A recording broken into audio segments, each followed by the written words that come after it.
अस्सलाम वालेकुम नाजरीन, आप जुड़ चुके जेके न्यूज़ अलर्ट अपडेट्स के साथ में हूं आपका मेजबान इरफान। नाजरीन, इस वीडियो में हम बात करने वाले एक शॉकिंग अपडेट के बारे में जो बारामूला रफियाबाद से सामने आई है। नाजरीन के नाम बताया जा रहा है कि वहां पे एक लाइनमैन की डेथ हुई है। आखिर उसकी डेथ कैसे हुई है आपको इस वीडियो में सब कुछ समझ में आ जाएगा। वीडियो को एंड तक जरूर देखना। चले नाजरीन, सबसे पहले मैं आप लोगों को वहाँ की एक वीडियो क्लिप दिखाऊं, आखिर उसके साथ क्या कुछ हुआ है, उसके बाद हम बात करते हैं। के लिए गए थे हमारी सारी टीम, मेरे जेईज, मैं, मेरा और एक ई है।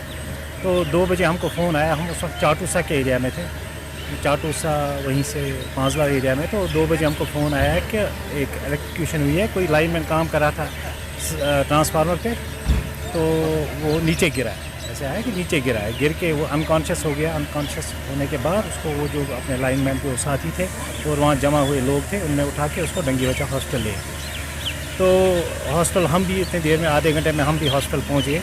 तो वहाँ पर ने कहा कि इसकी डेथ, तो काज ऑफ डेथ तो अभी सर्टन नहीं है, वो पता नहीं हुआ कि अपरेंटली कोई ऐसा कुछ। डॉक्टरों ने कहा कि हमको इलेक्ट्रिक शॉक का ऐसा लगा नहीं, क्योंकि ट्रांसफार्मर जो था जिस पे ये काम कर रहे थे वो कटा हुआ था, वो लिंक सेट उसका कटा हुआ था, जंपर कटे हुए थे। तो ये इनने काम करके ट्रांसफार्मर, कहा गया कि ट्रांसफार्मर हमने ठीक किया। उसके बाद हम नीचे उतरे, नीचे उतरने के बाद एक लाइनमैन शायद निकला, पहले आगे चला गया, तो दूसरा ये अभी बेड पे ही था। इसके बाद तो इसने आवाज़ सुनी कि ये नीचे गिर गया है बेड से। तो जब हॉस्पिटल पहुंचे तो हॉस्पिटल में डॉक्टर साहिबा ने कहा कि ये शायद अभी सर्टन नहीं हुआ है काज ऑफ डेथ क्या है, तो इसके लिए हम पोस्टमार्टम करेंगे, उसके बाद ही पता चलेगा कि क्या वजह है।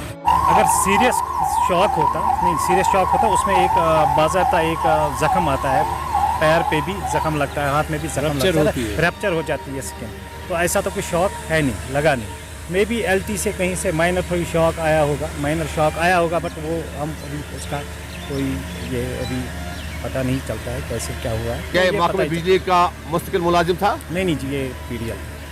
क्या वजह है कि जो टेक्निकल नहीं होते हैं, ऐसे काम टेक्निकल के जरिए करवाए जाते हैं? नहीं, कोई नॉन टेक्निकल नहीं होता है, सारे टेक्निकल यही लोग काम करते हैं। डिपार्टमेंट है यही, हमारे पीडीएल, टीडीएल और लाइनमैन जो भी है हमारे पास बचे हुए कुछ लोग हैं, ज़्यादा नहीं। इतना बड़ा सेक्शन है, इतना बड़ा हमारा सिस्टम एक्सपेंड हुआ है, तो यही लोग मोस्टली काम करते हैं, फॉल्ट निकालते हैं, रेस्टोरेशन करते हैं। तो यही लोग इनको अब बाज़ाब्ता एक ट्रेनिंग होती है कि। नाजरीन, आपने इस वीडियो को देखा है, आपकी क्या राय है इस वीडियो के बारे में कमेंट सेक्शन में मुझे जरूर जवाब दीजिएगा। मेहरबानी करके इस वीडियो को ज्यादा से ज्यादा शेयर करना। चले नाजरीन, मेरा ये आज का वीडियो इतना ही। मिलते हैं किसी अगले वीडियो में, तब तक के लिए अपना ख्याल रखना और अपने भाई को दुआ में याद रखना। बाकी अस्सलामु अलैकुम।